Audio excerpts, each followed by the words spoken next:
प्रसाद।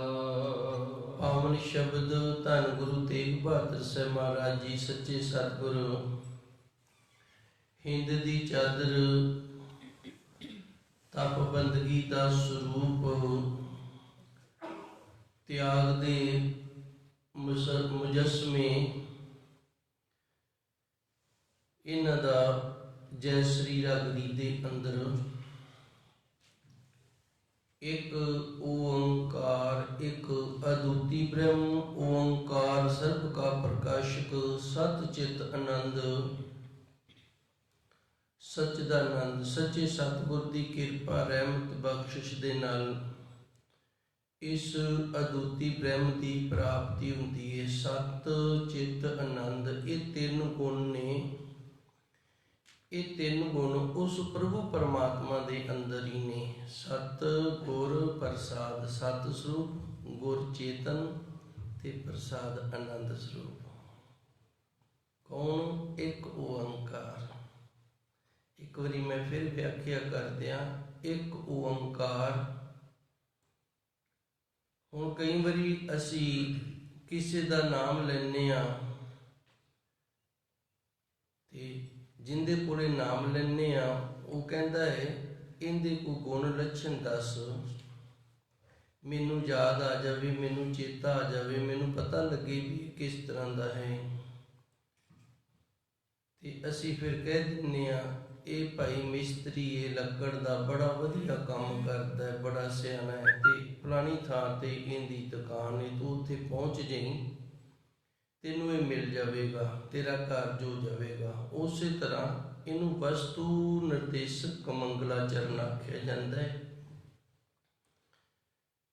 धन गुरु महाराज जी सच्चे सतगुरु ने 5 शब्दों के अंदर उस परमात्मा दे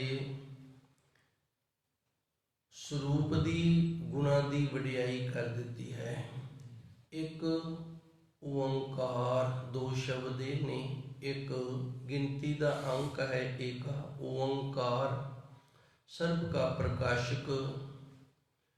ये जिहड़ा ओंकार सर्व का प्रकाशक है, इनके गुण की ने, लक्षण की ने। सत, सत उन्होंने आखते ने जिहड़ा सदीवी होवे, जिवें जम गया मर गया। असी जो मकान बनाए ने ये भी सदीवी नहीं है, समा पा के ये भी सानू बदल के ना होर बनाने पैंदे ने। ते जे वेखीए मनुख है ना जिहड़ा पीढ़ी दर पीढ़ी मकान ही बनाते रह जाता है। पिछली पीढ़ी का बनाया अगली पीढ़ी ढा के बना देंदी, उनका बनाया फिर उदों अगे आने वाली पीढ़ियां ढा के बनाई जांदियां ने, क्योंकि ये नासवान ने, नहीं रहने वाले। ते सत उन्होंने आख्या जाता जिहड़ा सदीवी, ते सदीवी वो रहिंदा जिहड़ा एक रस रवे, भाव कदे पुराना ना होवे। जे पुराना होएगा तो नाश होएगा। सत उन्होंने कहते ने सदीवी, सदीवी वो हुंदा जिहड़ा एक रस रवे। गुर चेतन, असी चेतन नहीं हैगे, साडे अंदर चेतन है। जिवें विद्वान वेदांत दे अंदर बड़ा सुंदर विख्यान किया है। सुपन, सुखोपत, नींद, इनके तीन पक्ष बना के दसे ने। एक असी सूते ते थोड़ा जा खड़का होया जाग आ गई है, एक ये नींद है। ते दूजी नींद जिहड़ी इनू सोपन नींद आखी है, इहदे विच असीं जाके सुपने लैने आ, इत्थे सानू सुपने आउणे शुरू हो जाते हैं।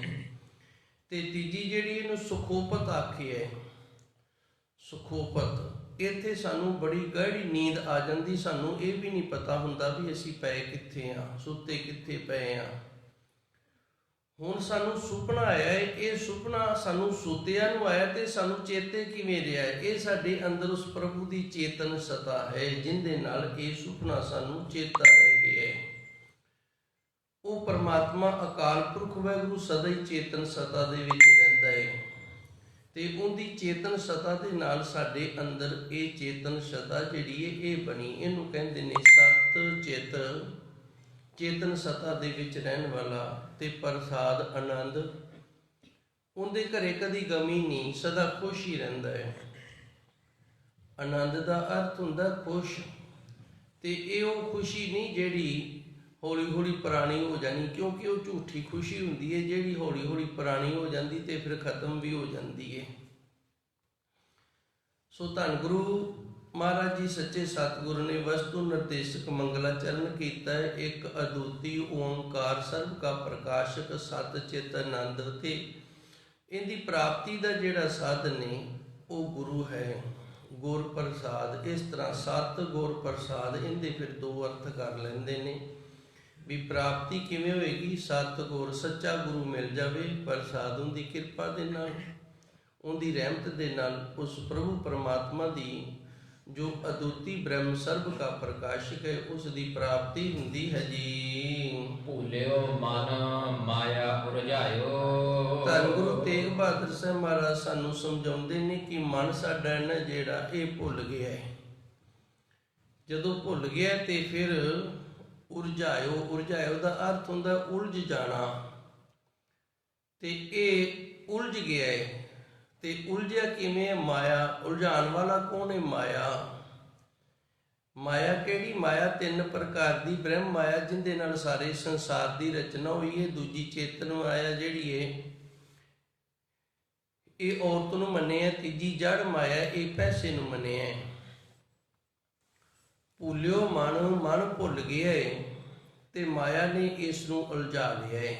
ਹੁਣ ਸਵਾਲ ਇੱਥੇ ਪੈਦਾ ਹੁੰਦਾ ਵੀ ਮਨ ਕੀ ਭੁੱਲ ਗਿਆ ਜਿਸ ਕਰਕੇ ਮਾਇਆ ਜਿਹੜੀ ਹੈ ਇਹਨੂੰ ਉਲਝਾਉਣ ਦੇ ਵਿੱਚ ਸਫਲ ਹੋ ਗਈ ਹੈ। ਭੁੱਲਿਓ ਮਨ, ਮਨ ਭੁੱਲ ਗਿਆ, ਮਾਇਆ ਉਲਝਾਇਓ। ਜਦੋਂ ਮਾਇਆ ਨੇ ਵੇਖਿਆ ਵੀ ਇਹ ਭੁੱਲ ਗਿਆ ਤੇ ਮਾਇਆ ਨੇ ਫਿਰ ਆਪਣੇ ਆਪ ਦੇ ਵਿੱਚ ਇਹਨੂੰ ਉਲਝਾ ਲਿਆ। ਭੁੱਲਿਆ ਕੀ ਹੈ? ਉਸ ਪ੍ਰਭੂ ਪਰਮਾਤਮਾ ਦੇ ਨਾਮ ਨੂੰ, ਉਸ ਵਾਹਿਗੁਰੂ ਨੂੰ ਭੁੱਲ ਗਿਆ। ਜੈਸੀ ਅਗਨ ਉਦਰ ਮਹਿ ਤੈਸੀ ਬਾਹਰ ਮਾਇਆ। ਗੁਰੂ ਜੀ ਰਹਿਮਤ ਕਰਦੇ ਨੇ, ਇਹ ਗੁਰਮੁਖ ਪਿਆਰਿਆ ਵੇਖ ਜਿਸ ਤਰ੍ਹਾਂ ਦੀ ਨਾ ਜਿਠਰਾਗਣ ਸੀ ਤੇ ਉੱਥੇ ਤੂੰ ਹਰ ਇੱਕ ਸਵਾਸ ਦੇ ਨਾਲ ਵਾਹਿਗੁਰੂ ਵਾਹਿਗੁਰੂ ਜਪਦਾ ਸੀ, ਭੁੱਲਿਆ ਨਹੀਂ ਸੀ ਤੇ ਤੇਰਾ ਬਚਾਅ ਹੋ ਗਿਆ ਤੇ ਤੂੰ ਦੁਨੀਆ ਵੇਖ ਲਈਏ, ਤੇਰਾ ਸਰੀਰ ਤਿਆਰ ਹੋ ਗਿਆ, ਤੂੰ ਜਨਮ ਲੈ ਲਿਆ।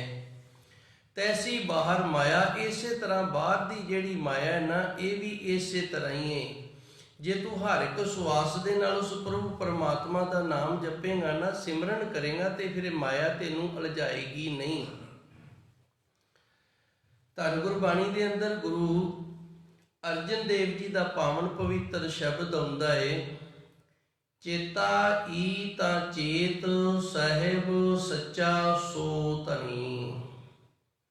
ਇੱਥੇ ਵੀ ਗੁਰੂ ਜੀ ਇਹ ਦੱਸ ਰਹੇ ਨੇ ਚੇਤਾ ਈ। ਆਪਾਂ ਕਹਿੰਦੇ ਹਾਂ ਤੈਨੂੰ ਚੇਤਾ ਹੈ ਫਲਾਣੀ ਗੱਲ ਦਾ, ਗੁਰੂ ਜੀ ਵੀ ਕਹਿੰਦੇ ਨੇ ਚੇਤਾ ਹੀ ਕਾਹਦਾ? ਉਸ ਵਕਤ ਦਾ ਜਦੋਂ ਤੂੰ ਇਹ ਆਖਿਆ ਸੀ ਵੀ ਇਸ ਕੁੰਭੀ ਨਰਕ ਦੇ ਵਿੱਚੋਂ ਮੈਨੂੰ ਕੱਢ, ਮੈਂ ਜਨਮ ਲੈ ਕੇ ਨਾ, ਇਹਨੂੰ ਕੁੰਭੀ ਨਰਕ ਵੀ ਆਖਿਆ। 100 ਵਾਹਿਗੁਰੂ ਜੀ 18 ਪ੍ਰਕਾਰ ਦਾ ਨਰਕ ਹੈ, ਉਹਦੇ ਵਿੱਚੋਂ ਇਸ ਨਰਕ ਨੂੰ ਕੁੰਭੀ ਨਰਕ ਆਖਿਆ। ਇਹਨਾਂ ਦੇ 18 ਪ੍ਰਕਾਰ ਦੇ ਨਰਕ ਗਿਣੇ ਹੋਏ ਨੇ ਗਰੁੜ ਪੁਰਾਣ ਦੇ ਅੰਦਰ। ਜਦੋਂ ਕੋਈ ਹਿੰਦੂ ਧਰਮ ਦਾ, ਸਨਾਤਨ ਧਰਮ ਦਾ ਮਰ ਜਾਂਦਾ ਹੈ ਨਾ ਤੇ ਫਿਰ ਉਹ ਗਰੁੜ ਪੁਰਾਣ ਦਾ ਪਾਠ ਕਰਦੇ ਨੇ, ਉਹਦੇ ਵਿੱਚ ਇਹ ਸਾਰਾ ਵਿਖਿਆਨ ਕਰਦੇ ਨੇ। 18 ਪ੍ਰਕਾਰ ਦਾ ਜਿਹੜਾ ਨਰਕ ਹੈ ਉਹ ਮੰਨਿਆ ਗਿਆ ਹੈ ਸਨਾਤਨ ਧਰਮ ਦੇ ਅਨੁਸਾਰ, ਤੇ ਇਸ ਨੂੰ ਕੁੰਭੀ ਨਰਕ ਆਖਿਆ। ਕੁੰਭ ਦਾ ਅਰਥ ਹੁੰਦਾ ਤੌੜਾ, ਮਟਕਾ। ਬਈ ਇਸ ਤਰ੍ਹਾਂ ਦਾ ਨਰਕ ਜਿਹਦੀ ਸ਼ਕਲ ਤੋੜੇ ਵਰਗੀ ਹੈ, ਭਾਵ ਮਾਂ ਦੇ ਗਰਭ ਦੇ ਵਿੱਚ, ਤੇ ਉਹਦੇ ਵਿੱਚ ਤੈਨੂੰ ਪੁੱਠਾ ਲਟਕਣਾ ਪਏਗਾ। ਸੋ ਗੁਰੂ ਮਹਾਰਾਜ ਜੀ ਸੱਚੇ ਸਤਿਗੁਰ ਸਾਨੂੰ ਗੁਰਬਾਣੀ ਦੇ ਅੰਦਰ ਦੱਸਦੇ ਨੇ, ਚੇਤਾ ਹੀ ਜਦੋਂ ਤੂੰ ਕੁੰਭੀ ਨਰਕ ਦੇ ਵਿੱਚ ਸੈਂ, ਜਠਰਾਗਨ ਦੇ ਵਿੱਚ ਸੈਂ, ਗਰਭ ਅਵਸਥਾ ਦੇ ਵਿੱਚ ਸੈਂ, ਤੇ ਉਦੋਂ ਤੂੰ ਯਾਦ ਕਰਦਾ ਸੀ, ਚੇਤੇ ਕਰਦਾ ਸੀ, ਹੇ ਪ੍ਰਭੂ ਪਰਮਾਤਮਾ ਮੈਨੂੰ ਇਹਦੇ ਵਿੱਚੋਂ ਕੱਢ, ਇਸ ਕੁੰਭੀ ਨਰਕ ਦੇ ਵਿੱਚੋਂ ਕੱਢ, ਮੈਂ ਤੇਰਾ ਨਾਮ ਜਪਾਂਗਾ, ਸਿਮਰਨ ਕਰਾਂਗਾ। ਪਰ ਜਦੋਂ ਤੂੰ ਜਨਮ ਲੈ ਲਿਆ ਉਸ ਤੋਂ ਬਾਅਦ ਫਿਰ ਤੂੰ ਭੁੱਲ ਗਿਆ, ਤੂੰ ਵਿਸਰ ਗਿਆ ਉਸ ਪ੍ਰਭੂ ਪਰਮਾਤਮਾ ਨੂੰ। ਇਹ ਚੇਤਾ ਹੈਗਾ ਹੀ ਤੇ ਹੁਣ ਭਾਈ ਚੇਤੇ ਕਰ। ਚੇਤਾ ਹੀ ਤਾਂ ਚੇਤ ਸਹਿਬ ਸੱਚਾ ਸੋ ਧਨੀ, ਨਾਨਕ ਸਤਿਗੁਰ ਸੇਵ ਚੜ ਬਹੁਤ। ਗੁਰੂ ਮਹਾਰਾਜ ਜੀ ਰਹਿਮਤ ਕਰਦੇ ਨੇ, ਸੱਚੇ ਸਤਿਗੁਰੂ ਵੀ ਉਸ ਪਰਮਾਤਮਾ ਦੇ ਨਾਮ ਨੂੰ ਜਪ ਸਿਮਰਨਾ ਕਰ ਤੇ ਜਹਾਜ਼ ਤੇ ਚੜ ਜਾ। ਵਾਹਿਗੁਰੂ ਨਾਮ ਜਹਾਜ਼ ਦੇ ਉੱਤੇ ਚੜ੍ਹਨਾ ਕਰ। ਭੌਜਲ ਪਾਰ ਪਉ, ਇਸ ਦੇ ਨਾਲ ਇਸ ਸੰਸਾਰ ਭੌਜਲ ਦੇ ਵਿੱਚੋਂ ਤੂੰ ਗੁਰਮੁਖ ਪਿਆਰਿਆ ਪਾਰ ਹੋ ਜਾਏਗਾ। ਸੋ ਧੰਨ ਗੁਰੂ ਜੀ ਰਹਿਮਤ ਕਰਦੇ ਨੇ, ਭੁੱਲਿਓ ਮਨ। ਗੁਰੂ ਤੇਗ ਬਹਾਦਰ ਸਾਹਿਬ ਜੀ ਵੀ ਇਸੇ ਤਰ੍ਹਾਂ ਸਾਨੂੰ ਅੱਜ ਦੱਸ ਰਹੇ ਨੇ, ਮਨ ਭੁੱਲ ਗਏ ਵਾਹਿਗੁਰੂ ਪਰਮਾਤਮਾ ਨੂੰ, ਮਾਇਆ ਉਲਝਾਇਓ। ਤੇ ਜਦੋਂ ਮਨ ਭੁੱਲ ਗਿਆ ਪਰਮਾਤਮਾ ਵਾਹਿਗੁਰੂ ਨੂੰ, ਤੇ ਮਾਇਆ ਜਿਹੜੀ ਫਿਰ ਇਹਨੂੰ ਉਲਝਾਉਣ ਦੇ ਵਿੱਚ ਸਫਲ ਹੋ ਜਾਂਦੀ ਏ, ਇਹਦਾ ਜ਼ੋਰ ਪੈ ਜਾਂਦਾ ਹੈ। ਤੇ ਮਾਇਆ ਜਿਹੜੀ ਇਹ ਫਿਰ ਉਲਝਾਉਂਦੀ ਕਿਵੇਂ ਹੈ, ਅਗਲੀਆਂ ਤੁਕਾਂ ਦੇ ਵਿੱਚ ਗੁਰੂ ਜੀ ਦੱਸਦੇ ਹਨ ਜੀ। ਜੋ ਜੋ ਕਰਮ ਕੀਓ ਲਾਲਚ ਲਗ, ਤਹਿ ਤਹਿ ਆਪ ਬੰਧਾਇਓ। ਹੁਣ ਗੁਰੂ ਜੀ ਦੱਸਦੇ ਨੇ ਵੀ ਮਾਇਆ ਦੇ ਉਲਝਾਉਣ ਦਾ ਜਿਹੜਾ ਤਰੀਕਾ ਹੈ ਨਾ, ਉਹ ਇਹ ਹੈ। ਮਾਇਆ ਕਿਸ ਨੂੰ ਆਖੀਏ, ਕਿਆ ਮਾਇਆ ਕਰਮ ਕਮਾਏ। ਮਾਇਆ ਕਿਹਨੂੰ ਆਖਿਆ ਤੇ ਮਾਇਆ ਕੀ ਕੰਮ ਕਰਦੀ ਆ, ਗੁਰੂ ਜੀ ਦੱਸਣ ਲੱਗੇ ਨੇ। ਹੁਣ ਸਵਾਲ ਹੈ ਨਾ ਸਾਡੇ ਸਾਰਿਆਂ ਦੇ ਮਨ ਦੇ ਅੰਦਰ, ਮਾਇਆ ਕਿਸ ਨੂੰ ਆਖੀਏ, ਵੀ ਕਿਹੜੀ ਮਾਇਆ, ਕਿਹਨੂੰ ਮਾਇਆ ਆਖੀਏ। ਮਾਇਆ ਦਿਸਦੀ ਤਾਂ ਹੈ ਨਹੀਂ, ਦਿਸਦੀ ਤਾਂ ਹੈ ਨਹੀਂ। ਜੇ ਨਹੀਂ ਦਿਸਦੀ ਕਿਆ ਕਰਮ ਕਮਾਏ, ਫਿਰ ਕਰਦੀ ਕੀ ਹੈ, ਕੰਮ ਇਹਦਾ ਕੀ ਹੈ। ਤੇ ਆ ਗੁਰੂ ਜੀ ਦੱਸਦੇ ਨੇ ਮਾਇਆ ਦਾ ਇਹੀ ਕੰਮ ਹੈ, ਜੋ ਜੋ ਕਰਮ ਕੀਓ ਲਾਲਚ ਲਗ। ਜਦੋਂ ਵੀ ਅਸੀਂ ਕੋਈ ਕੰਮ ਕਰਦੇ ਹਾਂ ਤੇ ਸਾਡੇ ਮਨ ਦੇ ਵਿੱਚ ਲਾਲਚ ਆ ਜਾਂਦਾ ਹੈ ਨਾ, ਉਹ ਲਾਲਚ ਕਰਕੇ ਜਿਹੜਾ ਅਸੀਂ ਕਰਮ ਕਰਦੇ ਹਾਂ, ਉੱਥੇ ਫਿਰ ਅਸੀਂ ਆਪ ਵੱਜ ਜਾਂਦੇ ਹਾਂ। ਹੁਣ ਇੱਥੇ ਇਹ ਨਾ ਆਖਣਾ ਵੀ ਜਿਹੜਾ ਅਸੀਂ ਚੁੱਕ ਕਿਵੇਂ ਗਏ ਹਾਂ, ਕਿ ਰਾਹ ਦੇ ਵਿੱਚ ਹੀ ਵੱਜ ਗਏ ਹਾਂ। ਮੰਜ਼ਿਲ ਜਿਹੜੀ ਸਫ਼ਰ ਬੜਾ ਦੂਰ ਹੈ, ਅਜੇ ਮੰਜ਼ਿਲ ਤੇ ਥੋੜਾ ਜਿਹਾ ਤੁਰੇ ਹਾਂ ਤੇ ਅਸੀਂ ਕਰਮ ਕਾਂਡ ਦੇ ਵਿੱਚ ਵੱਜ ਗਏ ਹਾਂ। ਜੋ ਜੋ ਕਰਮ ਕੀ ਉਹ ਲਾਲਚ ਲੱਗ, ਤੇ ਕਰਮ ਕਾਂਡ ਕੀਤਾ ਅਸੀਂ ਲਾਲਚ ਦੇ ਵਸ ਹੋ ਕੇ। ਲਾਲਚ ਦੇ ਵਸ ਹੋ ਕੇ ਜਿਹੜਾ ਵੀ ਅਸੀਂ ਕੋਈ ਕਰਮ ਕਾਂਡ ਕਰਦੇ ਹਾਂ, ਕੋਈ ਵੀ ਕਰਮ ਕਰਦੇ ਹਾਂ ਜਿੱਥੇ ਮਨ ਦੇ ਵਿੱਚ ਲਾਲਚ ਆ ਗਿਆ, ਭਾਵੇਂ ਉਹ ਰਿਧੀਆਂ ਸਿੱਧੀਆਂ ਦਾ ਲਾਲਚ ਹੈ, ਭਾਵੇਂ ਉਹ ਇਹ ਲਾਲਚ ਹੈ ਵੀ ਮੈਂ ਬੜਾ ਵੱਡਾ ਸਾਧੂ ਸੰਤ ਬਣ ਜਾ ਤੇ ਮੈਨੂੰ ਮੇਰੀ ਜ਼ੁਬਾਨ ਦੇ ਵਿੱਚੋਂ ਨਿਕਲਿਆ ਹੋਇਆ ਜਿਹੜਾ ਸ਼ਬਦ ਹੈ ਨਾ ਪੂਰਾ ਹੋ ਜੇ, ਤੇ ਮੇਰੇ ਤੋਂ ਲੋਕੀ ਫਿਰ ਡਰਨ, ਆਖਣੇ ਬਾਬਾ ਜੀ ਦੇ ਬੋਲ ਪੂਰੇ ਹੁੰਦੇ ਨੇ ਭਾਈ, ਇਹਨਾਂ ਨੂੰ ਕੁਝ ਨਾ ਆਖੋ। ਇਹ ਵੀ ਇੱਕ ਬੜਾ ਵੱਡਾ ਇੱਧਰ ਅਧਿਆਤਮਕ ਦੀ ਦੁਨੀਆ ਦੇ ਅੰਦਰ ਔਗਣ ਹੈ। ਜੋ ਜੋ ਕਰਮ ਕੀਓ ਲਾਲਚ ਲਾਗੇ, ਇਸ ਤਰ੍ਹਾਂ ਜਿਹੜਾ ਜਿਹੜਾ ਵੀ ਕੰਮ ਕੀਤਾ ਸੀ ਨਾ ਲਾਲਚ ਦੇ ਵਸ ਹੋ ਕੇ, ਉੱਥੇ ਉੱਥੇ ਫਿਰ ਆਪਣੇ ਆਪ ਨੂੰ ਬੰਨ੍ਹ ਲਿਆ। ਆਜ਼ਾਦ ਨਹੀਂ ਹੈਗਾ, ਹੁਣ ਵੱਜ ਗਿਆ। ਤੇ ਜਦੋਂ ਵੱਜ ਗਿਆ ਤੇ ਬੰਨਣ ਵਾਲੀ ਇਹ ਜਿਹੜੀ ਇਹ ਮਾਇਆ, ਇਸੇ ਤਰ੍ਹਾਂ ਭਾਈ ਇਹ ਉਲਝਾ ਲੈਂਦੀ ਹੈ ਜੀ। ਰਹਾਉ ਸਭ ਜਨਾ ਪਰੀ ਬਿਖੈ ਰਸ ਰਚਿਓ, ਜਸ ਹਰ ਕੋ ਬਿਸਰਾਇਓ। ਅੱਗੇ ਗੁਰੂ ਮਹਾਰਾਜ ਜੀ ਵਿਸ਼ਰਾਮ ਲਾ ਕੇ ਦੱਸਦੇ ਨੇ, ਜਿਹੜੀ ਪਹਿਲੀ ਤੋਪ ਸੀ ਨਾ, ਉਹ ਸੀਗੀ ਜਿਹੜੇ ਕਰਮ ਕਾਂਡੀ ਨੇ ਉਹਨਾਂ ਵਾਸਤੇ। ਕਰਮ ਕਾਂਡ ਕਰਨ ਲੱਗ ਗਿਆ ਤੇ ਮਾਇਆ ਨੇ ਉਲਝਾ ਲਿਆ ਤੇ ਆਪਣੇ ਆਪ ਨੂੰ ਬੰਨ੍ਹ ਲਿਆ। ਤੇ ਹੁਣ ਜਿਹੜੇ ਆਮ ਸੰਸਾਰੀ ਨੇ, ਗ੍ਰਸਥ ਦੇ ਵਿੱਚ ਪਰਿਵਾਰ ਦੇ ਵਿੱਚ ਰਹਿ ਕੇ ਜਿਹੜੇ ਆਪਣਾ ਜੀਵਨ ਜਿਉਂਦੇ ਨੇ, ਉਹਨਾਂ ਨੂੰ ਪਰਮਾਤਮਾ ਦੇ ਨਾਲੋਂ ਕਿਵੇਂ ਇਹਨੇ ਤੋੜਿਆ, ਉਹ ਕਿਵੇਂ ਮਾਇਆ ਉੱਥੇ ਕਿਵੇਂ ਉਲਝਾਉਂਦੀ ਹੈ। ਸਮਝ ਨਾ ਪਰੀ ਵਿਖੇ ਰਸ ਰਚਿਓ, ਉਹਨੂੰ ਸਮਝ ਨਹੀਂ ਪੈਣ ਦਿੰਦੀ। ਜਦੋਂ ਪਰਮਾਤਮਾ ਦਾ ਨਾਮ ਭੁੱਲ ਗਿਆ, ਸੱਚੇ ਸਤਿਗੁਰ ਦੇ ਨਾਮ ਨੂੰ ਵਿਸਾਰ ਦਿੱਤਾ, ਭੁੱਲਿਓ ਮਨ, ਮਨ ਭੁੱਲ ਗਿਆ, ਤੇ ਫਿਰ ਸਾਨੂੰ ਪਰਿਵਾਰ ਦੇ ਵਿੱਚ ਰਹਿਣ ਵਾਲਿਆਂ ਨੂੰ ਮਾਇਆ ਕੀ ਕਰਦੀ, ਸਮਝ ਨਾ ਭਰੀ, ਸਾਨੂੰ ਸਮਝ ਹੀ ਨਹੀਂ ਪੈਣ ਦਿੰਦੀ। ਵਿਖੇ ਰਸ ਰਚਿਓ, ਤੇ ਅਸੀਂ ਵਿਕਾਰਾਂ ਦੇ ਰਸ ਦੇ ਵਿੱਚ ਲੱਗ ਜਾਂਦੇ। ਰਚਿਓ ਦਾ ਅਰਥ ਹੁੰਦਾ ਮਨ ਦੀ ਰੁਚੀ ਦੇ ਨਾਲ ਲੱਗਣਾ। ਮਨ ਜਿਹੜਾ ਹੈ ਨਾ, ਉਹਦੇ ਅੰਦਰ ਉਸ ਚੀਜ਼ ਦੀ ਰੁਚੀ ਬਣ ਜਾਣੀ, ਚਾਹਣਾ, ਇੱਛਾ ਬਣ ਜਾਣੀ। ਜਦੋਂ ਸਾਨੂੰ ਸਮਝ ਹੀ ਨਹੀਂ ਆਉਣ ਦਿੱਤੀ ਮਾਇਆ ਨੇ, ਤੇ ਵਿਖੇ ਵਿਕਾਰਾਂ ਦੇ ਰਸ ਦੇ ਵਿੱਚ ਸਾਨੂੰ ਲਾ ਦਿੱਤਾ। ਜਸ ਹਰ ਕੋ ਬਿਸਰਾਇਓ, ਤੇ ਫਿਰ ਅਸੀਂ ਕੀ ਕੀਤਾ ਹੈ, ਗ੍ਰਸਤੀਆਂ ਨੇ, ਪਰਿਵਾਰ ਵਾਲਿਆਂ ਨੇ, ਆਮ ਸੰਸਾਰੀਆਂ ਨੇ ਉਸ ਪ੍ਰਭੂ ਪਰਮਾਤਮਾ ਦਾ ਨਾਮ ਹੈ ਜਿਹੜਾ, ਉਸ ਦਾ ਜਸ ਹੈ ਜਿਹੜਾ, ਉਹਨੂੰ ਵਿਸਾਰ ਦਿੱਤਾ ਹੈ ਜੀ। ਸੰਗ ਸੁਆਮੀ ਸੋ ਜਾਣਿਓ ਨਾਹਨ, ਬਨ ਖੋਜਨ ਕਉ ਧਾਇਓ। ਹੁਣ ਗੁਰੂ ਮਹਾਰਾਜ ਜੀ ਰਹਿਮਤ ਕਰਦੇ ਨੇ ਵੀ ਕਿਤੇ ਸਾਡੇ ਮਨ ਦੇ ਵਿੱਚ ਇਹ ਖਿਆਲ ਨਾ ਆ ਜਾਵੇ ਵੀ ਅਸੀਂ ਗ੍ਰਸਥ ਛੱਡ ਦਿੰਦੇ ਹਾਂ। ਚਲੋ ਜੇ ਗ੍ਰਸਥ ਦੇ ਵਿੱਚ ਆ, ਘਰ ਪਰਿਵਾਰ ਦੇ ਵਿੱਚ ਰਹਿੰਦੇ ਆ, ਤੇ ਫਿਰ ਜਿਹੜੇ ਵਿਕਾਰ ਨੇ ਉਹ ਸਾਨੂੰ ਘੇਰ ਲੈਂਦੇ ਨੇ, ਮਾਇਆ ਇਸ ਤਰ੍ਹਾਂ ਉਲਝਾ ਦਿੰਦੀ, ਤੇ ਚਲੋ ਅਸੀਂ ਨਗਰ ਪਿੰਡ ਛੱਡ ਕੇ ਤੇ ਜੰਗਲਾਂ 'ਚ ਹੀ ਚਲੇ ਜਾਂਦੇ, ਉੱਥੇ ਕਿਹੜਾ ਕੋਈ ਹੋਏਗਾ।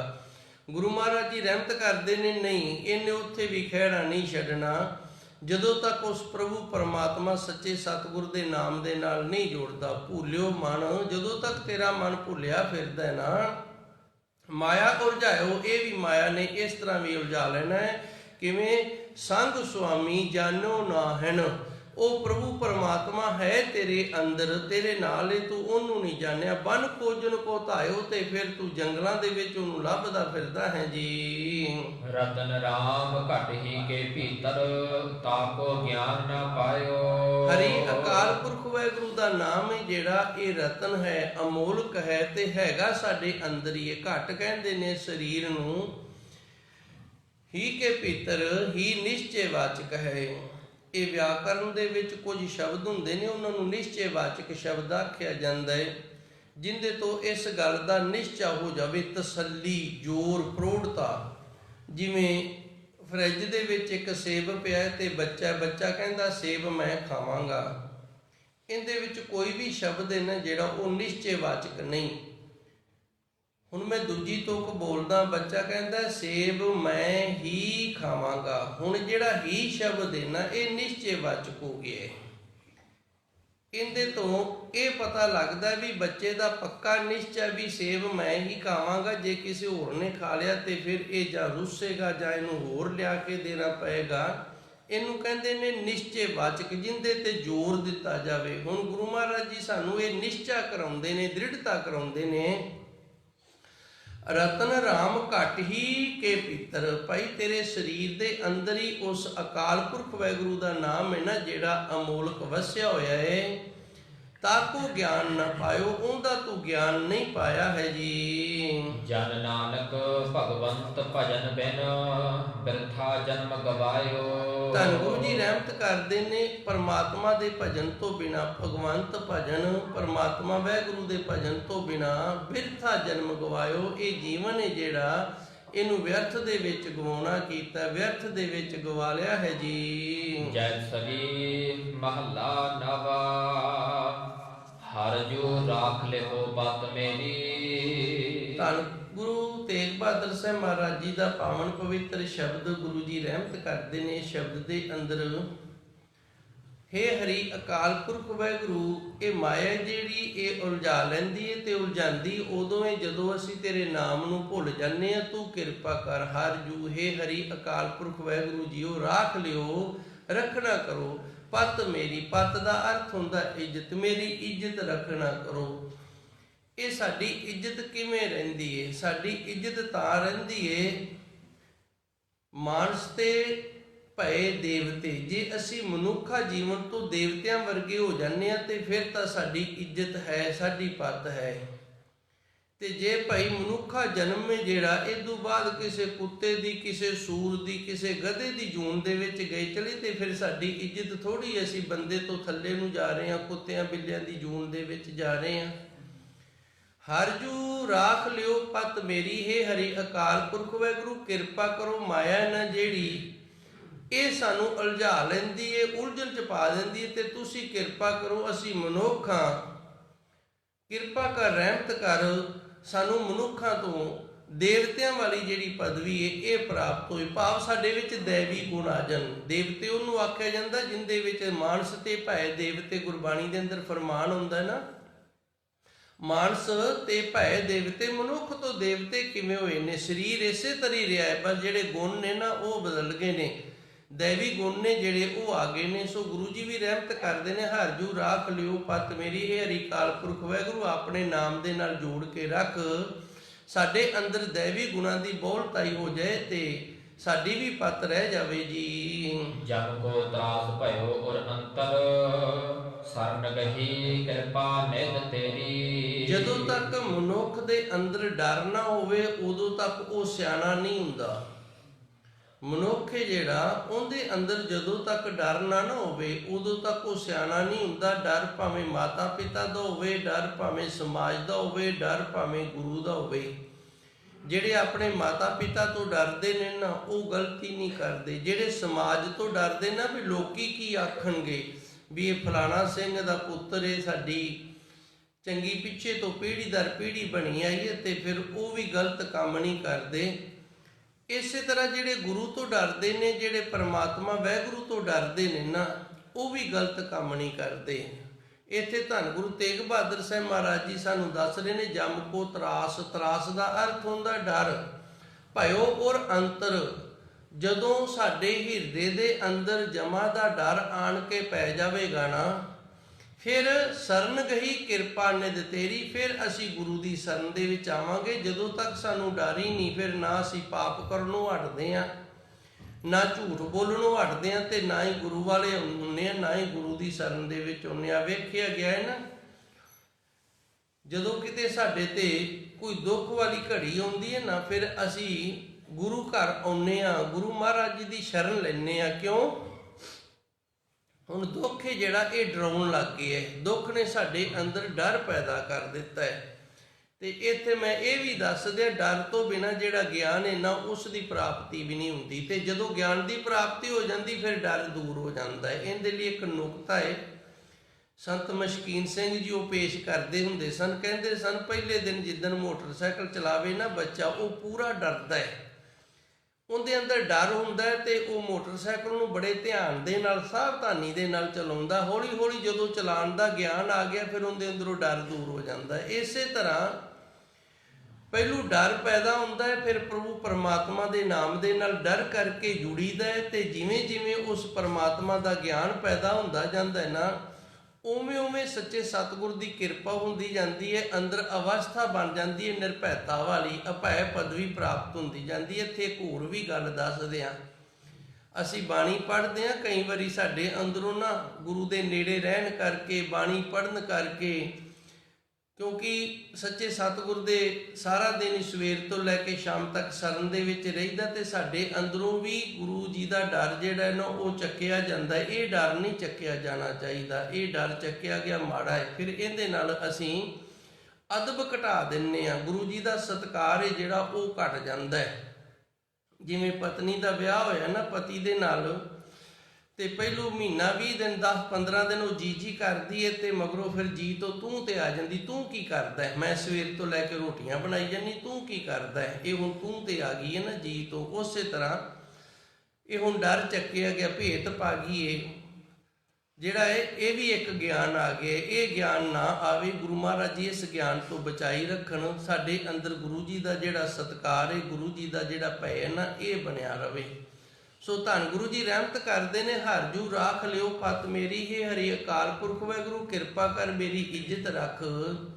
ਜਮ ਕੋ ਤਰਾਸ ਭਇਓ ਔਰ ਅੰਤਰ, ਮੇਰੇ ਅੰਦਰ ਡਰ ਪੈਦਾ ਹੋ ਗਿਆ ਜਮਾਂ ਦਾ, ਸਰਨ ਗਈ ਕਿਰਪਾ ਨਿਧ ਤੇਰੀ। ਤੇ ਜਦੋਂ ਜਮਾਂ ਦਾ ਡਰ ਹੋ ਗਿਆ, ਸਾਨੂੰ ਡਰ ਲੱਗੇ, ਜਿਵੇਂ ਬੱਚੇ ਨੂੰ ਡਰ ਲੱਗਿਆ ਤੇ ਭੱਜ ਕੇ ਮਾਂ ਦੀ ਗੋਦ ਦੇ ਵਿੱਚ ਜਾਂਦਾ ਹੈ ਨਾ, ਉਵੇਂ ਜਿਵੇਂ ਇਹ ਸੱਚੇ ਸਤਿਗੁਰ ਜੀ, ਅਸੀਂ ਤੇਰੀ ਗੋਦ ਵਿੱਚ ਆਏ ਹਾਂ, ਤੇਰੀ ਸ਼ਰਨ ਦੇ ਵਿੱਚ ਆਏ ਹਾਂ ਜੀ। ਰਹਾਉ ਮਹਾਪਦਿਤ ਮੁਗਧ ਲੋਭੀ ਫੁਨ, ਕਰਤ ਪਾਪ ਅਬਹਾਰਾ। ਤੇ ਮਨੁੱਖ ਜਿਹੜਾ ਜਦੋਂ ਡਰਦਾ ਹੈ, ਡਰ ਕਰਕੇ ਫਿਰ ਗੁਰੂ ਦੀ ਸ਼ਰਨ ਦੇ ਵਿੱਚ ਆਉਂਦਾ ਹੈ, ਤੇ ਸੱਚੇ ਸਤਿਗੁਰ ਵਿਸ਼ਰਾਮ ਲਾ ਕੇ ਕਿਰਪਾ ਦੱਸਦੇ ਨੇ, ਫਿਰ ਉਹ ਆਪਣੇ ਜਿਹੜੇ ਔਗਣ ਨੇ ਨਾ, ਉਹਨਾਂ ਨੂੰ ਵੀ ਚਿਤਾਰਦਾ ਹੈ। ਮਹਾਪਤਿਤ, ਪਤਿਤ ਕਹਿੰਦੇ ਨੇ ਪਾਪੀ ਨੂੰ, ਤੇ ਮਹਾ ਕਹਿੰਦੇ ਨੇ ਸਭ ਤੋਂ ਵੱਡਾ।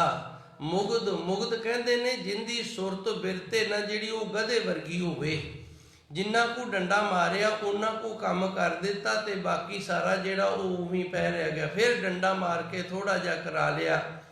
ਲੋਭੀ, ਲਾਲਚ, ਜਿਹੜਾ ਲੋਭ ਅੰਦਰ ਆ ਜਾਣਾ।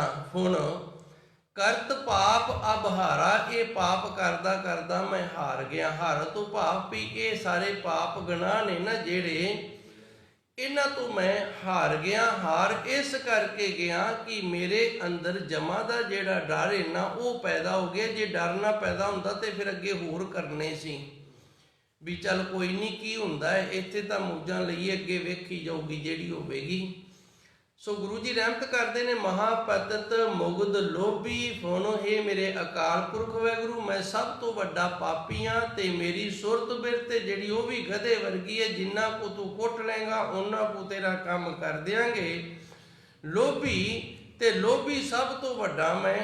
ਫੁਨ, ਕਰਤ ਪਾਪ ਅਬਹਾਰਾ, ਤੇ ਇਸ ਤਰ੍ਹਾਂ ਗੁਨਾਹ ਪਾਪ ਕਰਦਾ ਕਰਦਾ ਹੇ ਸੱਚੇ ਸਤਿਗੁਰੂ ਜੀ ਹਾਰ ਕੇ ਡਿੱਗ ਕੇ ਤੇਰੀ ਸ਼ਰਨ ਵਿੱਚ ਆ ਗਏ ਹਾਂ ਜੀ। ਭੈ ਮਰਦੇ ਕੋ ਬਿਸਰਤ ਨਾਹਨ, ਤਹਿ ਚਿੰਤਾ ਮਨ ਜਿਤਾ ਨਜਾਰਾ। ਇਹ ਸੱਚੇ ਸਤਿਗੁਰੂ ਜੀ ਮੈਨੂੰ ਹੁਣ ਇਹ ਵੀ ਡਰ ਵੀ ਮੈਂ ਜਦੋਂ ਮਰਾਂਗਾ ਨਾ ਜਮਾਂ ਦੇ ਵਸ ਪਵਾਂਗਾ। ਭੈ ਡਰ ਮਰਬੇ ਮਰਨ ਦਾ ਕੋ, ਮੇਰੇ ਅੰਦਰ ਮਰਨ ਦਾ ਵੀ ਡਰ ਪੈ ਗਿਆ ਵੀ ਹੁਣ ਮੈਂ ਮਰਨਾ ਹੈ, ਮਰ ਜਾਣਾ ਹੈ। ਤੇ ਫਿਰ ਖਿਆਲ ਆਉਂਦਾ ਵੀ ਹੁਣ ਮੈਂ ਬੁੱਢਾ ਹੋ ਗਿਆ, ਮਰ ਜਾਣਾ ਹੈ। ਤੇ ਜਿਹੜੇ ਪਾਪ ਕੀਤੇ ਨੇ ਉਹਨਾਂ ਦਾ ਤਾਂ ਆਪ ਨੂੰ ਹੀ ਲੇਖਾ ਜੋਖਾ ਦੇਣਾ ਪੈਣਾ, ਉਹ ਤਾਂ ਆਪ ਨੂੰ ਭੁਗਤਣੇ ਪੈਣੇ ਨੇ।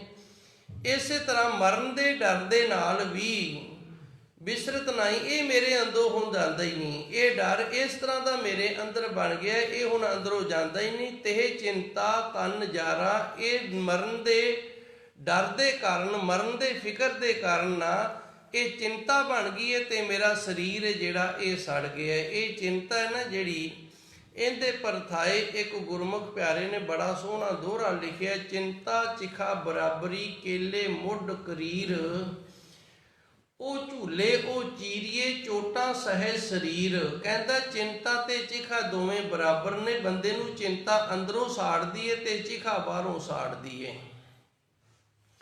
ਇੱਕ ਹੋਰ ਵੀ ਮੇਰਾ ਆਪ ਦਾ ਤਜਰਬਾ, ਜਦੋਂ ਅੰਦਰ ਕਿਸੇ ਗੱਲ ਦੀ ਚਿੰਤਾ ਜਾਂ ਫਿਕਰ ਹੋ ਜਾਵੇ ਨਾ, ਤੇ ਫਿਰ ਮਨ ਵੀ ਜਿਹੜਾ ਉਹ ਵੀ ਨਾਮ ਦੇ ਨਾਲ ਨਹੀਂ ਜੇ ਜੁੜਦਾ। ਇਹ ਮਨ ਨੂੰ ਨਾਮ ਦੇ ਨਾਲ ਵੀ ਨਹੀਂ ਜੁੜਨ ਦਿੰਦੀ। ਬੰਨੋ ਜੋਰੀ ਉਹ ਗੱਲ ਏ ਨਾ, ਜਿਹੜੀ ਗੱਲ ਦੀ ਚਿੰਤਾ ਫਿਕਰ ਹੁੰਦਾ ਹੈ, ਮਨ ਉੱਥੇ ਜਾ ਕੇ ਖੜ ਜਾਂਦਾ ਵੀ ਇਹ ਕੀ ਬਣੇਗਾ, ਇਹ ਕੀ ਹੋਵੇਗਾ। ਸੋ ਗੁਰੂ ਮਹਾਰਾਜ ਜੀ ਰਹਿਮਤ ਕਰਦੇ ਨੇ, ਭੈ ਮਰਬੇ ਕੋ ਬਿਸਰਤ ਨਾਹਨ, ਮੇਰੇ ਅੰਦਰੋਂ ਮਰਨ ਦਾ ਜਿਹੜਾ ਡਰ ਹੈ ਨਾ ਉਹ ਨਹੀਂ ਵਿਸਰ ਰਿਹਾ। ਤੇ ਮਰਨ ਦਾ ਡਰ ਇਹ ਹੈ, ਲੇਖਾ ਰੱਬ ਮਗੇਸੀਆ ਬੈਠਾ ਕੱਢ ਵਈ, ਉਸ ਪਰਮਾਤਮਾ ਨੇ ਮੇਰੇ ਤੋਂ ਲੇਖਾ ਲੈਣਾ ਹੈ ਤੇ ਉਹਨੇ ਵਹੀ ਖਾਤਾ ਕੱਢ ਕੇ ਬਹਿ ਜਾਣਾ ਹੈ। ਤੇ ਚਿੰਤਾ ਤਨ ਜਾਰਾ, ਇਸ ਚਿੰਤਾ ਤੇ ਫਿਕਰ ਨੇ ਮੇਰੇ ਸਰੀਰ ਨੂੰ ਅੰਦਰੋਂ ਸਾੜ ਦਿੱਤਾ ਹੈ ਜੀ। ਕੀਏ ਉਪਾਵ ਮੁਕਤ ਕੇ ਕਾਰਨ, ਦਹਿ ਦਿਸ ਕਾ ਉਠ ਧਾਇਆ। ਯਤਨ ਤਾਂ ਬੜੇ ਕੀਤੇ ਸਨ ਵੀ ਮੈਨੂੰ ਮੁਕਤੀ ਹੋ ਜਾਵੇ, ਮੁਕਤੀ ਮਿਲ ਜਾਵੇ, ਪਰ ਕਿਸੇ ਵੀ ਯਤਨ ਦੇ ਨਾਲ ਮੁਕਤੀ ਨਹੀਂ ਮਿਲੀ। ਦਹਿ ਦਿਸ ਕੋ ਉਠ ਧਾਇਆ, ਜਦੋਂ ਮੈਂ ਯਤਨ ਕਰਦਾ ਸੀ ਨਾ ਵੀ ਮੈਨੂੰ ਮੁਕਤੀ ਮਿਲ ਜਾਵੇ, ਤੇ ਮਨ ਨਾ ਜਿਹੜਾ ਉੱਥੇ ਨਹੀਂ ਸੀ ਖੜਦਾ। ਇਹ ਮਨ ਜਿਹੜਾ ਇਹ ਦਸਾਂ ਦਿਸ਼ਾ ਦੇ ਵਿੱਚ, ਕਵੀ ਜੀੜਾ ਊਬ ਚੜ੍ਹਤ ਹੈ, ਕਵੀ ਜਾਏ ਪਿਆਲੇ, ਇਹ ਕਦੀ ਨਾ ਆਕਾਸ਼ ਦੇ ਵਿੱਚ ਚੜ ਜਾਂਦਾ ਹੈ। ਭਾਵ ਵੱਡੀਆਂ ਵੱਡੀਆਂ ਭਾਵਨਾਵਾਂ ਵਾਸ਼ਨਾਵਾਂ ਅੰਦਰ ਬਣ ਜਾਂਦੀਆਂ ਨੇ। ਮੈਂ ਕਰੋੜਪਤੀ ਹੋ ਜਾਵਾਂ, ਮੈਂ ਲੱਖਪਤੀ ਹੋ ਜਾਵਾਂ, ਇਤਨਾ ਕੁਝ ਬਣ ਜਾਵੇ। ਕਵੀ ਜੀੜਾ ਊਬ, ਊਬ ਕਹਿੰਦੇ ਨੇ ਆਕਾਸ਼ ਨੂੰ, ਆਕਾਸ਼ ਜਿੰਨਾ ਉੱਚਾ ਚਲਾ ਜਾਂਦਾ ਹੈ। ਇਹ ਵੀ ਨਹੀਂ ਸੋਚਦਾ ਵੀ ਮੈਂ ਜਿਹੜਾ ਕੁਝ ਸੋਚ ਰਿਹਾ ਨਾ ਅੰਦਰ, ਉਹ ਆਏਗਾ ਕਿੱਥੋਂ, ਉਹ ਬਣੇਗਾ ਕਿਵੇਂ। ਕਵੀ ਜਾਏ ਪਿਆਲੇ, ਤੇ ਕਵੀ ਬਿਲਕੁਲ ਥੱਲੇ ਗਰਾਫਟ ਦੇ ਵਿੱਚ ਚਲਾ ਜਾਂਦਾ ਹੈ, ਬੁਰਾਈਆਂ ਦੇ ਵਿੱਚ, ਖੂਹ ਦੇ ਵਿੱਚ, ਪਤਾਲ ਦੇ ਵਿੱਚ ਜਾ ਡਿੱਗਦਾ ਹੈ। ਸੋ ਗੁਰੂ ਜੀ ਰਹਿਮਤ ਕਰਦੇ ਨੇ ਕਿ ਇਹ ਉਪਾਵ ਮੈਂ ਯਤਨ ਬੜੇ ਕੀਤੇ ਨੇ, ਕਾਹਦੇ ਲਈ, ਮੁਕਤ ਕੇ ਕਾਰਨ, ਵੀ ਕਿਤੇ ਮੇਰੀ ਮੁਕਤੀ ਹੋ ਜਾਵੇ। ਦਹਿ ਦਿਸ ਕੋ ਉਠ ਧਾਇਆ, ਤੇ ਜਦੋਂ ਵੀ ਯਤਨ ਕਰਨ ਲੱਗੇ ਆ, ਭਾਵ ਕਿਤੇ ਚੌਂਕੜਾ ਮਾਰ ਕੇ ਬੈਠਣ ਦਾ ਯਤਨ ਕੀਤਾ, ਕਿਤੇ ਸੇਵਾ ਕਰਨ ਦਾ ਯਤਨ ਕੀਤਾ, ਪਰ ਮਨ ਜਿਹੜਾ ਨਾ ਇਹ ਨਹੀਂ ਰੁਕਿਆ।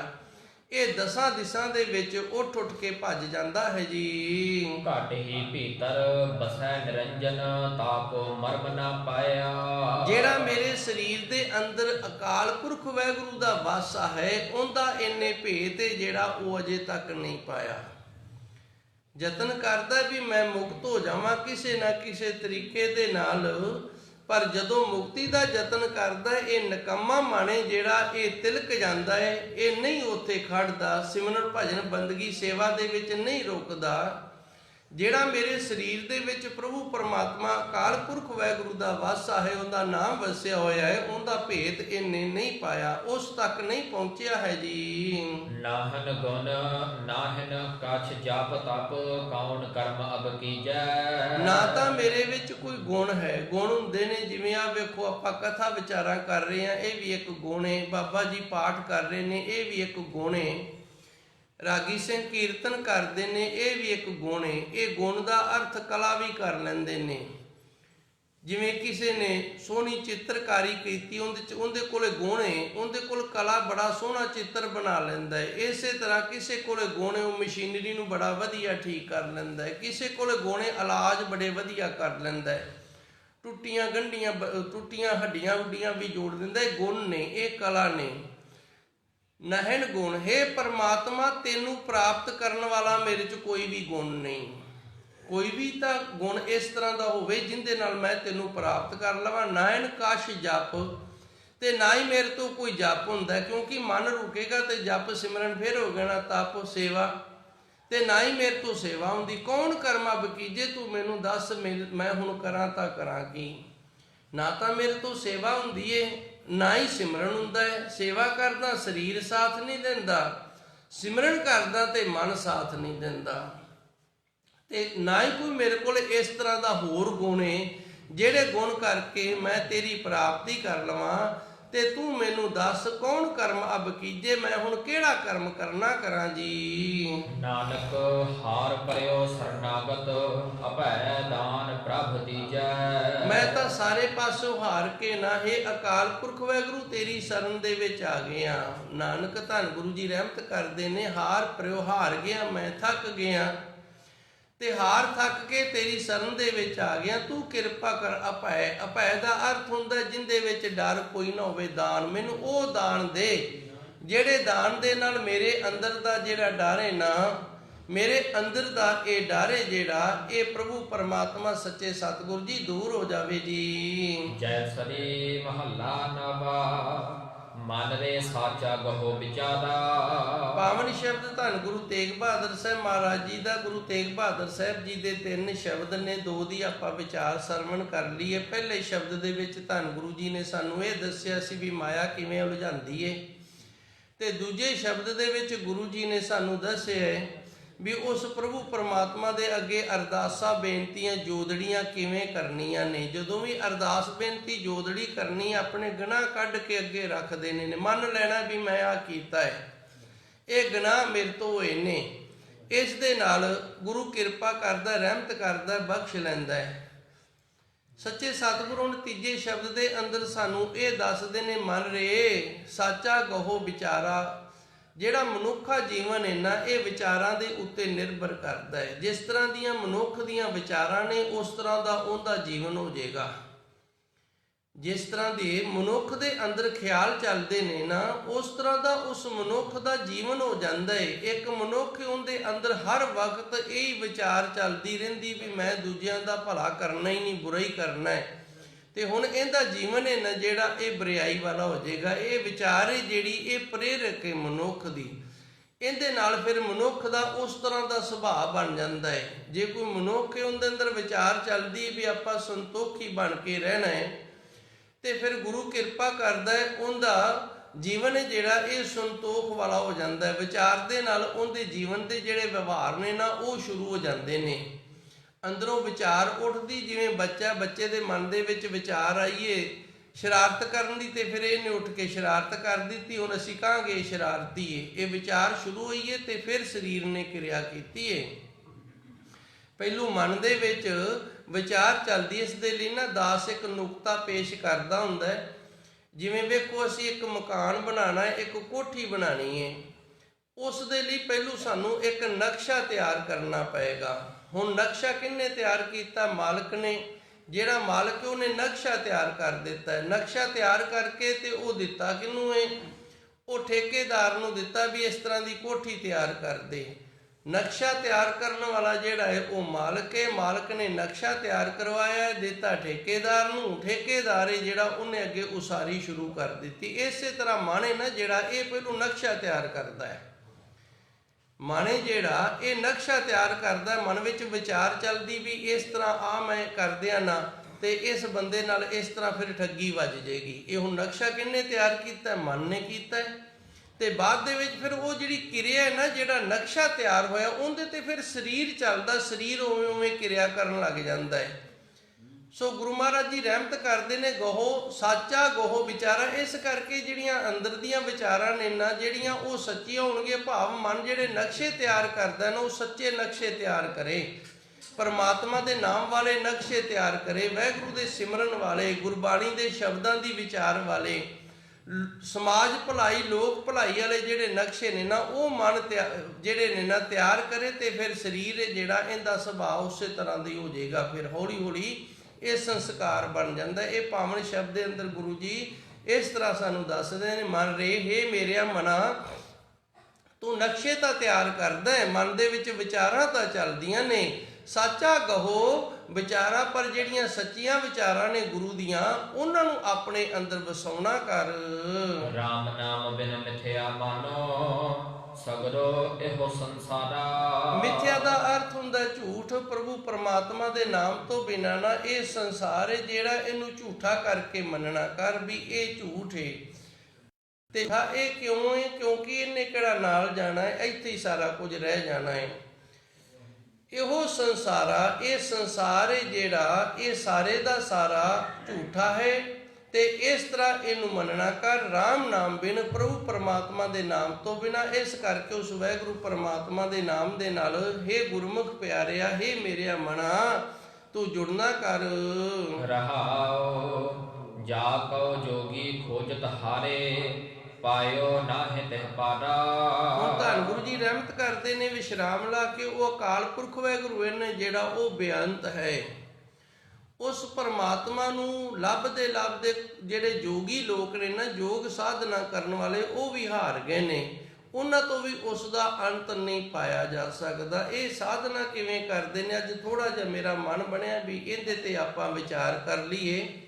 ਜੋਗੀਆਂ ਦਾ ਪ੍ਰਸੰਗ ਧੰਨ ਗੁਰਬਾਣੀ ਦੇ ਅੰਦਰ ਕਈ ਥਾਵਾਂ ਤੇ ਆਉਂਦਾ ਹੈ, ਤੇ ਧੰਨ ਗੁਰੂ ਨਾਨਕ ਦੇਵ ਜੀ ਦੀ ਜੋਗੀਆਂ ਦੇ ਨਾਲ ਗਿਆਨ ਗੋਸ਼ਟੀ ਹੋਈ ਸੀ। ਉਸ ਬਾਣੀ ਦਾ ਨਾਮ ਹੈ ਸਿੱਧ ਗੋਸ਼ਟ।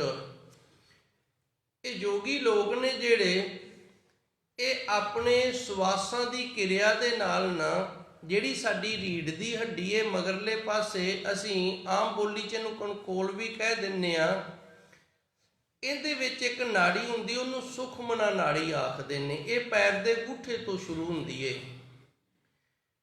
ਤੇ ਪਿੰਗਲਾ ਜਿਹੜੀ ਇਹ ਸੱਜੀ ਨਾਸ ਨੂੰ ਆਖਦੇ ਨੇ। ਸੱਜੀ ਨਾਸ ਦੇ ਵਿੱਚ ਨਾੜੀ ਹੁੰਦੀ ਹੈ, ਤੇ ਈੜਾ ਜਿਹੜੀ ਇਹ ਖੱਬੀ ਨਾਸ ਨੂੰ ਆਖਦੇ ਨੇ। ਧੰਨ ਗੁਰਬਾਣੀ ਦੇ ਵਿੱਚ ਵੀ ਫਰਮਾਨ ਹੁੰਦਾ ਗੁਰੂ ਨਾਨਕ ਦੇਵ ਜੀ ਦਾ, ਈੜਾ ਪਿੰਗਲਾ ਬਸੇ ਤਹਿ ਠਾਏ। ਗੁਰੂ ਨਾਨਕ ਦੇਵ ਜੀ ਨੇ ਵੀ ਗੁਰਬਾਣੀ ਦੇ ਅੰਦਰ ਇਹਨਾਂ ਤਿੰਨਾਂ ਨਾੜੀਆਂ ਦਾ ਜ਼ਿਕਰ ਕੀਤਾ। ਭਗਤ ਕਬੀਰ ਜੀ ਦੀ ਬਾਣੀ ਦੇ ਅੰਦਰ ਵੀ ਇਹਨਾਂ ਦਾ ਜ਼ਿਕਰ ਆਉਂਦਾ ਹੈ। ਮੈਂ ਕੋਸ਼ਿਸ਼ ਕਰਨ ਲੱਗਾ ਵੀ ਅੱਜ ਆਪਣੇ ਕੋਲ ਸਮਾਂ ਹੈਗਾ, ਤੇ ਜੇ ਆਪਾਂ ਇਹਨੂੰ ਸਮਝ ਸਕੀਏ, ਗੁਰੂ ਰਹਿਮਤ ਕਰੇ, ਕਿਰਪਾ ਕਰੇ। ਇਸ ਤਰ੍ਹਾਂ ਨਾਲ 6 ਚੱਕਰ ਸਾਡੇ ਸਰੀਰ ਦੇ ਵਿੱਚ ਮੰਨੇ ਹੋਏ ਨੇ। ਉਹਨਾਂ 6 ਚੱਕਰਾਂ ਦੇ ਜਿਹੜੇ ਨਾਮ ਨੇ ਉਹ ਹੈ ਮੂਲਾਧਾਨ, ਮੂਲਾਧਾਰ, ਸਵਾਦਿਸ਼ਠਾਨ, ਤੇ ਮਣੀਪੁਰ, ਅਨਾਹਦ, ਵਿਛੇਦ ਤੇ ਆਗਿਆ। ਇਹ 6 ਚੱਕਰਾਂ ਦੇ ਨਾਂ ਨੇ। ਹੁਣ ਜਿਹੜੀ ਖੱਬੀ ਨਾਸ ਏ, ਇਹਨੂੰ ਠੰਡੀ ਚੰਦਰਸੁਰ ਮੰਨਿਆ ਗਿਆ। ਇਹ ਠੰਡੀ ਮੰਨੀ ਗਈ। ਜਦੋਂ ਸਾਡੇ ਸਰੀਰ ਦੇ ਅੰਦਰ ਟੈਂਪਰੇਚਰ ਵੱਧ ਜਾਂਦਾ ਹੈ, ਫਿਰ ਸਾਡਾ ਜਿਹੜਾ ਸਵਾਸ ਹੈ ਨਾ, ਇਹ ਖੱਬੀ ਨਾਸ ਤੋਂ ਆਉਣਾ ਸ਼ੁਰੂ ਹੋ ਜਾਂਦਾ ਹੈ। ਜਦੋਂ ਖੱਬੀ ਨਾਸ ਦੇ ਵਿੱਚ ਦੀ ਸਵਾਸ ਜਾਂਦਾ ਹੈ, ਈੜਾ ਨਾੜੀ ਦੇ ਵਿੱਚ ਦੀ ਹੋ ਕੇ ਜਦੋਂ ਸਵਾਸ ਜਾਂਦਾ ਹੈ, ਤੇ ਫਿਰ ਇਹ ਹਵਾ ਠੰਡੀ ਹੋ ਕੇ ਸਾਡੇ ਸਰੀਰ ਨੂੰ ਠੰਡਕ ਦਿੰਦੀ ਹੈ, ਅੰਦਰੋਂ ਟੈਂਪਰੇਚਰ ਨੂੰ ਕੰਟਰੋਲ ਕਰਨ ਦਾ ਯਤਨ ਕਰਦੀ ਹੈ। ਵੇਖੋ, ਉਸ ਪਰਮਾਤਮਾ ਅਕਾਲ ਪੁਰਖ ਵਾਹਿਗੁਰੂ ਸੱਚੇ ਸਤਿਗੁਰੂ ਨੇ ਕਿੱਡੀ ਸੋਹਣੀ ਸਾਡੇ ਸਰੀਰ ਦੀ ਬਣਤਰ ਬਣਾਈ ਹੈ। ਤੇ ਜੇ ਸਰੀਰ ਦਾ ਅੰਦਰੋਂ ਟੈਂਪਰੇਚਰ ਘਟਣਾ ਸ਼ੁਰੂ ਹੋ ਜਾਵੇ ਨਾ, ਫਿਰ ਸਾਡੇ ਸਵਾਸ ਨੇ ਜਿਹੜੇ ਇਹ ਸੱਜੀ ਨਾਸ ਦੇ ਵਿੱਚੋਂ ਚੱਲਣ ਲੱਗ ਜਾਂਦੇ ਨੇ। ਇਹਨੂੰ ਸੂਰਜ ਸੁਰ ਆਖਿਆ, ਕਿਉਂਕਿ ਸੂਰਜ ਜਿਹੜਾ ਇਹ ਗਰਮੀ ਦਿੰਦਾ ਤੇ ਚੰਦ ਠੰਡਕ ਦਿੰਦਾ। ਇਸ ਤਰ੍ਹਾਂ ਇਹਨਾਂ ਦੇ ਨਾਂ ਰੱਖੇ ਨੇ। ਇਹਦੇ ਅੰਦਰ ਪਿੰਗਲਾ ਨਾੜੀ ਹੈ। ਜਦੋਂ ਪਿੰਗਲਾ ਨਾੜੀ ਦੇ ਵਿੱਚ ਦੀ ਹੋ ਕੇ ਸਵਾਸ ਜਾਂਦੇ ਨੇ, ਹਵਾ ਗਰਮ ਹੋ ਕੇ ਅੰਦਰ ਜਾਂਦੀ, ਤੇ ਸਾਡੇ ਅੰਦਰ ਦਾ ਜਿਹੜਾ ਟੈਂਪਰੇਚਰ ਉਹਨੂੰ ਇਸ ਤਰ੍ਹਾਂ ਕੰਟਰੋਲ ਕੀਤਾ ਜਾਂਦਾ ਹੈ। ਇਹ ਫਿਰ ਕੀ ਕਰਦੇ ਨੇ, ਜਿਹੜੀ ਸਵਾਸਾਂ ਦੀ ਕਿਰਿਆ ਨਾ, ਇਹ ਪਿੰਗਲਾ ਨਾੜੀ ਦੇ ਵਿੱਚ ਦੀ ਸ਼ੁਰੂ ਕਰਕੇ, ਤੇ ਜਿਹੜੀ ਸੁਖਮਨਾ ਨਾੜੀ ਦੇ ਅੰਦਰ ਮਿੱਝ ਹੈ ਨਾ, ਉਹ ਸਾਰੀ ਮਿੱਝ ਦੇ ਨਾਲ ਭਰੀ, ਉਹਨੂੰ ਪਿਘਲਾ ਲੈਂਦੇ ਨੇ। ਉਹਨੂੰ ਪਿਘਲਾ ਕੇ ਤੇ ਫਿਰ ਜਿਹੜਾ ਮੂਲਾ ਸਥਾਨ ਹੈ ਨਾ, ਇੱਥੇ ਇਹਨੂੰ ਕੁੰਡਲਨੀ ਕਹਿੰਦੇ ਨੇ। ਜਦੋਂ ਅਸੀਂ ਸਵਈਏ ਪੜ੍ਹਦੇ ਆ ਨਾ ਭੱਟਾਂ ਦੇ, ਉੱਥੇ ਭੱਟਾਂ ਨੇ ਵੀ ਜ਼ਿਕਰ ਕੀਤਾ ਹੈ ਕੁੰਡਲਨੀ ਸੁਰਜੀ। ਸੋ ਗੁਰਬਾਣੀ ਦੇ ਅੰਦਰ ਇਹ ਸਾਰੀਆਂ ਗੱਲਾਂ ਸਾਨੂੰ ਦੱਸੀਆਂ ਨੇ, ਪਰ ਅਸੀਂ ਇਸ ਪਾਸੇ ਨਾ ਥੋੜਾ ਜਿਹਾ ਘੱਟ ਗਿਆਨ ਰੱਖਣ ਦੇ ਕਾਰਨ ਨਾ ਇਹਨਾਂ ਗੱਲਾਂ ਦੀ ਸਾਨੂੰ ਸੋਝੀ ਨਹੀਂ, ਇਹਨਾਂ ਦਾ ਗਿਆਨ ਨਹੀਂ ਹੈਗਾ। ਹੁਣ ਕੀ ਕੀਤਾ ਜਾਂਦਾ ਹੈ, ਜਿਹੜੀ ਕੁੰਡਲਨੀ ਹੈ ਨਾ, ਇਹ ਇੱਕ ਇੱਥੇ ਚੱਕਰ ਹੈ, ਇਹਨੂੰ ਮੂਲਾਧਾਨ ਚੱਕਰ ਕਿਹਾ ਜਾਂਦਾ। ਇਹ ਗੁਦਾ ਜਿੱਥੇ ਰੀੜ੍ਹ ਦੀ ਹੱਡੀ ਸਾਡੀ ਖਤਮ ਹੁੰਦੀ ਹੈ ਨਾ, ਪਿਛਲੇ ਪਾਸੇ ਦੀ, ਪਤਾ ਨਹੀਂ ਤੁਸੀਂ ਰੀੜ੍ਹ ਦੀ ਹੱਡੀ ਸਮਝਦੇ, ਸਾਡਾ ਲੱਕ ਕੇ ਜਿਹੜਾ ਅਸੀਂ ਬੈਠੇ ਰੀੜ੍ਹ ਦੀ ਹੱਡੀ ਦੇ ਸਹਾਰੇ ਆ, ਪਿਛਲੇ ਪਾਸੇ ਹੱਡੀ ਹੁੰਦੀ ਇਹ, ਜਿੰਦੇ ਕਈ ਵਾਰੀ ਡਾਕਟਰ ਕਹਿ ਦਿੰਦਾ ਤੇਰੇ ਮਣਕੇ ਲੱਗੇ ਨੇ। ਇਹਦੇ ਵਿੱਚ ਸੁਖਮਨਾ ਨਾੜੀ ਹੁੰਦੀ ਹੈ। ਇਹ ਫਿਰ ਸਵਾਸਾਂ ਦੇ ਨਾਲ ਗਰਮੈਸ਼ ਦੇ ਕੇ ਤੇ ਸਿਮਰਨ ਦੇ ਨਾਲ ਨਾ ਇਹਨੂੰ ਖੜਾ ਕਰਦੇ ਨੇ। ਇਹਨੂੰ ਜਦੋਂ ਕੁੰਡਲਨੀ ਨੂੰ ਖੋਲ੍ਹਦੇ ਨੇ, ਇਹ ਜਦੋਂ ਖੁੱਲ੍ਹਦੀ ਹੈ ਤੇ ਫਿਰ ਬਾਹਰੋਂ ਸਵਾਸ ਰੋਕ ਕੇ ਸਵਾਸਾਂ ਦੇ ਜ਼ੋਰ ਦੇ ਨਾਲ ਇਹਨੂੰ ਉੱਪਰ ਨੂੰ ਲੈ ਜਾਂਦੇ ਨੇ। ਸਭ ਤੋਂ ਪਹਿਲਾਂ ਮੂਲਾਧਾਨ, ਉਸ ਤੋਂ ਬਾਅਦ ਫਿਰ ਨਾ ਸਵਾਦਿਸ਼ਠਾਨ ਚੱਕਰ ਦੇ ਵਿੱਚ ਆ ਜਾਂਦਾ ਹੈ। ਫਿਰ ਉਸ ਤੋਂ ਬਾਅਦ ਜਿਹੜਾ ਮਣੀਪੁਰ ਆ ਜਾਂਦਾ ਹੈ। ਮਣੀਪੁਰ ਹੈ ਨਾ ਜਿਹੜਾ, ਇਹ ਸਾਡੀ ਨਾਭੀ ਦੇ ਵਿੱਚ ਚੱਕਰ ਹੈ। ਨਾਭੀ ਦੇ ਵਿੱਚ ਨਹੀਂ, ਭਾਵ ਇਹ ਹੈ ਰੀੜ੍ਹ ਦੀ ਹੱਡੀ ਦੇ ਵਿੱਚ, ਨਾਭੀ ਦੀ ਸੀਧ ਦੇ ਵਿੱਚ, ਜਿੱਥੇ ਸਾਡੀ ਨਾਭੀ ਇਹਦੇ ਬਿਲਕੁਲ ਪਿਛਲੇ ਪਾਸੇ ਇਹਦੀ ਸੀਧ ਦੇ ਵਿੱਚ। ਇਸੇ ਤਰ੍ਹਾਂ ਫਿਰ ਚੌਥਾ ਹੈ ਨਾ ਜਿਹੜਾ, ਇਹ ਅਨਾਦ ਹੈ, ਇਹ ਸਾਡੇ ਹਿਰਦੇ ਦੇ ਵਿੱਚ, ਜਿੱਥੇ ਸਾਡਾ ਦਿਲ ਹੈ ਨਾ, ਹਿਰਦਾ ਹੈ, ਇਹ ਇਹਦੀ ਬਰਾਬਰ ਤੇ ਇੱਥੇ ਆ ਜਾਂਦਾ ਹੈ।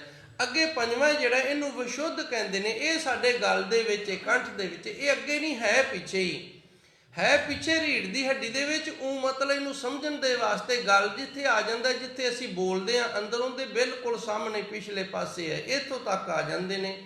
ਫਿਰ ਛੇਵਾਂ ਜਿਹੜਾ ਆਗਿਆ ਚੱਕਰ ਹੈ, ਇਹ ਸਾਡੇ ਮੱਥੇ ਦੇ ਵਿੱਚ ਭਰਵੱਟਿਆਂ ਦੇ ਸਨ ਦੇ ਵਿੱਚ ਆ ਜਾਂਦਾ ਹੈ। ਇਸ ਤੋਂ ਅੱਗੇ ਫਿਰ ਸੈਂਸਰ ਦਲ ਕਮਲ ਜਿਹੜਾ ਉਹ ਖੁੱਲ੍ਹ ਜਾਂਦਾ ਹੈ। ਉਹਦੇ 'ਚੋਂ ਫਿਰ ਆਪਣੇ ਜਿਹੜੇ ਨੇ ਨਾ ਪ੍ਰਾਣ ਬਾਹਰ ਕੱਢ ਲੈਂਦੇ ਨੇ, ਜਿਹਨੂੰ ਕਹਿ ਦਿੰਦੇ ਨੇ 10ਵਾਂ ਦੁਆਰ ਖੁੱਲ੍ਹ ਗਿਆ। ਗੁਰਬਾਣੀ ਦੇ ਅੰਦਰ ਵੀ ਫਰਮਾਨ ਆਉਂਦਾ ਹੈ। ਹੁਣ ਇਹ ਕਿਰਿਆ ਜਿਹੜੀ ਇਹ ਯੋਗੀ ਲੋਕਾਂ ਦੀ ਹੈ, ਉਹ ਕਰਦੇ ਨੇ। ਸਾਨੂੰ ਇਹਦੇ ਵੱਲੋਂ ਰੋਕਿਆ, ਕਿਉਂਕਿ ਇਹ ਹੱਠ ਯੋਗ ਹੈ। ਜਿਹੜਾ ਗੁਰਮੁਖ ਪਿਆਰਾ ਉਸ ਪ੍ਰਭੂ ਪਰਮਾਤਮਾ ਦਾ ਨਾਮ ਜਪਦਾ, ਸਿਮਰਨ ਕਰਦਾ, ਉਹਦੇ ਚੱਕਰ ਆਪਣੇ ਆਪ ਹੀ ਖੁੱਲ੍ਹ ਜਾਂਦੇ ਨੇ। ਉਹਨੂੰ ਇੰਨੀ ਖੇਚਲਾ ਨਹੀਂ ਕਰਨੀ ਪੈਂਦੀ ਜਿਵੇਂ ਯੋਗੀ ਲੋਕ ਕਰਦੇ ਨੇ। ਖੁੱਲ੍ਹਦੇ ਜ਼ਰੂਰ ਨੇ, ਜਿਵੇਂ ਭੱਟਾਂ ਨੇ ਕਿਹਾ ਨਾ, ਕੁੰਡਲਨੀ ਸੁਲਝ ਜਾਂਦੀ, ਇਹ ਸਿੱਧੀ ਹੋ ਜਾਂਦੀ ਏ, ਕਿਰਪਾ ਹੋ ਜਾਂਦੀ ਵਾਹਿਗੁਰੂ ਦੀ, ਪਰ ਸਿਮਰਨ ਦੇ ਨਾਲ ਹੋ ਜਾਂਦੀ ਏ। ਇਹਨੂੰ ਸਹਿਜ ਯੋਗ ਮਾਰਗ ਵੀ ਆਖਿਆ, ਨਿਰਮਲ ਪੰਥ ਵੀ ਇਹਨੂੰ ਆਖਿਆ। ਜਿਹੜੇ ਪੰਥ ਦੇ ਵਿੱਚ ਹੈ ਨਾ, ਖਾਲਸਾ ਪੰਥ ਜਿਹਨੂੰ ਗੁਰੂ ਮਹਾਰਾਜ ਜੀ ਨੇ ਨਾਮ ਦਿੱਤਾ, ਇਹਨੂੰ ਸਹਿਜ ਯੋਗ ਪੰਥ ਵੀ ਆਖਿਆ, ਇਹਨੂੰ ਨਿਰਮਲ ਪੰਥ ਵੀ ਆਖਿਆ। 10ਵੇਂ ਪਾਤਸ਼ਾਹ ਤੱਕ ਇਹਨੂੰ ਨਿਰਮਲ ਪੰਥ ਆਖਦੇ ਰਹੇ ਨੇ, ਸਹਿਜ ਯੋਗ ਮਾਰਗ ਆਖਦੇ ਸਨ। ਤੇ ਸਿੱਧਾਂ ਦੇ ਨਾਲ ਗੁਰੂ ਜੀ ਦੀ ਜਿਹੜੀ ਜਿੱਦ ਸੀ, ਉਹ ਇਹ ਸੀ, ਉਹ ਹੱਠ ਯੋਗ। ਗੁਰੂ ਜੀ ਕਹਿੰਦੇ ਨੇ ਹੱਠ ਯੋਗ ਦੇ ਨਾਲ ਇਹ ਸਾਰੇ ਨਹੀਂ ਕਰ ਸਕਦੇ, ਇਹ ਉਹੀ ਕਰ ਸਕਦਾ ਜਿਹਨੇ ਘਰ ਬਾਹਰ ਛੱਡਿਆ ਹੋਵੇ ਤੇ ਖੁੱਲ੍ਹਾ ਟਾਈਮ ਹੋਵੇ, ਕੁਝ ਵੀ ਹੋਰ ਨਾ ਕਰਨਾ ਹੋਵੇ, ਬੜਾ ਲੰਮਾ ਸਮਾਂ ਲੱਗ ਜਾਂਦਾ। ਰਹੋ ਵਿਚਾਰ, ਜਾ ਕੋ ਜੋਗੀ ਖੋਜਤ ਹਾਰੇ। ਗੁਰੂ ਮਹਾਰਾਜ ਜੀ ਰਹਿਮਤ ਕਰਦੇ ਨੇ, ਵੇਖੋ ਜੋਗੀ ਇਤਨੀ ਕਰੜੀ ਕਿਰਿਆ ਕਰਕੇ ਤੇ ਹਾਰ ਗਏ ਨੇ, ਉਹਦਾ ਅੰਤ ਨਹੀਂ ਪਾ ਸਕੇ।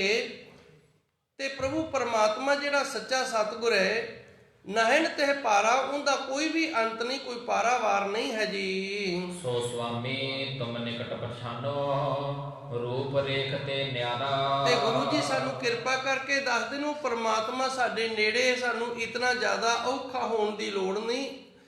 ਉਸ ਵਾਹਿਗੁਰੂ ਦੀ ਪ੍ਰਾਪਤੀ ਹੈ ਜਿਹੜੀ ਸਿਮਰਨ ਦੇ ਨਾਲ ਹੋ ਜਾਂਦੀ ਹੈ, ਉਹ ਸਾਡੇ ਬਿਲਕੁਲ ਨੇੜੇ। ਇਸ ਤਰ੍ਹਾਂ ਕਰਕੇ ਉਹਦੀ ਅਸੀਂ ਪਛਾਣ ਕਰੀਏ, ਰੂਪ ਰੇਖ ਤੇ ਨਿਆਰਾ। ਰੂਪ ਰੇਖ ਤੇ ਨਿਆਰਾ, ਰੂਪ ਆਪਣੇ ਸਾਰਿਆਂ ਦੇ ਰੂਪ ਨੇ।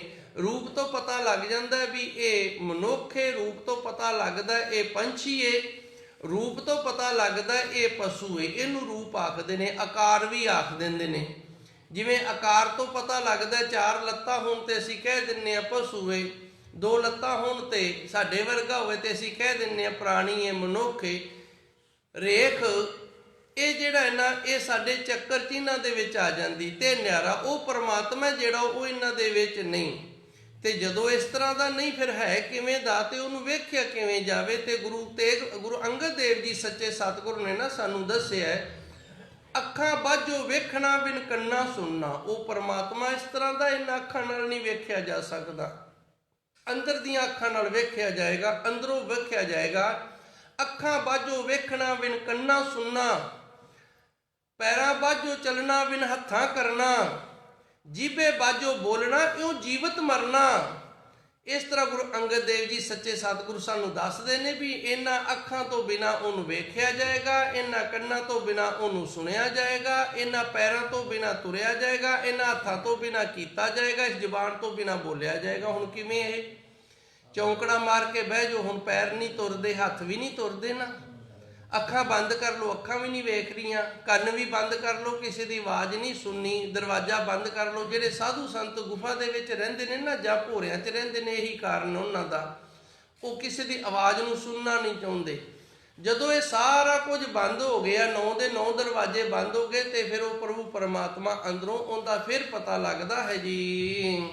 ਪਾਵਨ ਨਾਮ ਜਗਤ ਮੈਂ ਹਰ ਕੋ, ਕਬਹੂ ਨਾ ਸੰਭਾਰਾ। ਤੇ ਗੁਰੂ ਜੀ ਕਹਿੰਦੇ ਨੇ ਜਿਹੜਾ ਕਰਨ ਵਾਲਾ ਕੰਮ ਸੀ ਮੂਰਖਾ, ਉਹ ਤਾਂ ਕੀਤਾ ਹੀ ਨਹੀਂ। ਕਿਹੜਾ ਕੰਮ ਸੀ ਕਰਨ ਵਾਲਾ? ਉਸ ਪ੍ਰਭੂ ਪਰਮਾਤਮਾ ਦਾ ਨਾਮ ਸੀ ਜਪਣ ਵਾਲਾ, ਸਿਮਰਨ ਵਾਲਾ, ਉਹ ਨਹੀਂ ਜਪਿਆ। ਪਾਵਨ ਨਾਮ ਜਗਤ ਮੈਂ ਹਰ ਕੋ, ਹਰੀ ਅਕਾਲ ਪੁਰਖ ਵਾਹਿਗੁਰੂ ਦਾ ਨਾਮ ਪਵਿੱਤਰ ਤੋਂ ਪਵਿੱਤਰ ਸੀ, ਉਹ ਤਾਂ ਤੂੰ ਜਪਿਆ ਨਹੀਂ, ਤੇ ਉਹਨੂੰ ਕਦੀ ਤੂੰ ਸੰਭਾਲਿਆ ਨਹੀਂ, ਕਦੀ ਸਿਮਰਨ ਨਹੀਂ ਕੀਤਾ ਹੈ ਜੀ। ਨਾਨਕ ਸਰਨ ਪਰਿਓ ਜਗ ਬੰਧਨ, ਰੱਖੋ ਬਿਰਦ ਤੁਹਾਰਾ। ਇਹ ਸੱਚੇ ਸਤਿਗੁਰ ਜੀ ਕਿਰਪਾ ਕਰ, ਹੁਣ ਮੈਂ ਨਾ ਹਾਰ ਕੇ ਤੇਰੀ ਸ਼ਰਨ ਦੇ ਵਿੱਚ ਆ ਗਿਆ।